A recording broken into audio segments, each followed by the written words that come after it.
J'avais pris pour règle de conduite de faire bien fidèlement toutes les communions permises par mon confesseur, sans lui demander jamais d'en augmenter le nombre.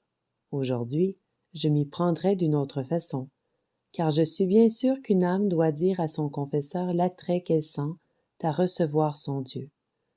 Ce n'est pas pour rester dans le ciboire d'or qu'il descend chaque jour du ciel, mais afin de trouver un autre ciel, le ciel de notre âme où il prend ses délices. Jésus, qui voyait mon désir, inspirait donc mon confesseur de me permettre plusieurs communions par semaine, et ces permissions, venant directement de lui, me comblaient de joie. En ce temps-là, je n'osais rien dire de mes sentiments intérieurs. La voie par laquelle je marchais était si droite, si lumineuse, que je ne sentais pas le besoin d'un autre guide que Jésus.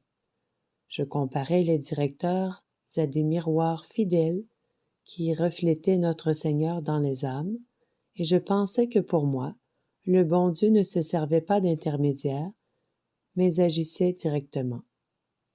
Lorsqu'un jardinier entoure de soin un fruit qu'il veut faire mûrir avant la saison, ce n'est jamais pour le laisser suspendu à l'arbre.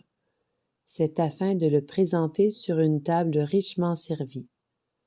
Dans une intention semblable, Jésus prodiguait ses grâces à sa petite fleurette. Je voulais faire éclater en moi sa miséricorde, lui qui s'écriait dans un transport de joie, au jour de sa vie mortelle, « Mon Père, je vous bénis de ce que vous avez caché ces choses aux sages et aux prudents, pour les révéler aux plus petits. » Parce que j'étais petite et faible, il s'abaissait vers moi et m'instruisait doucement des secrets de son amour.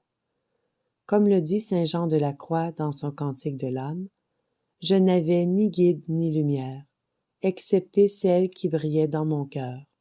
Cette lumière me guidait, plus sûrement que celle du midi, au lieu où m'attendait celui qui me connaît parfaitement. »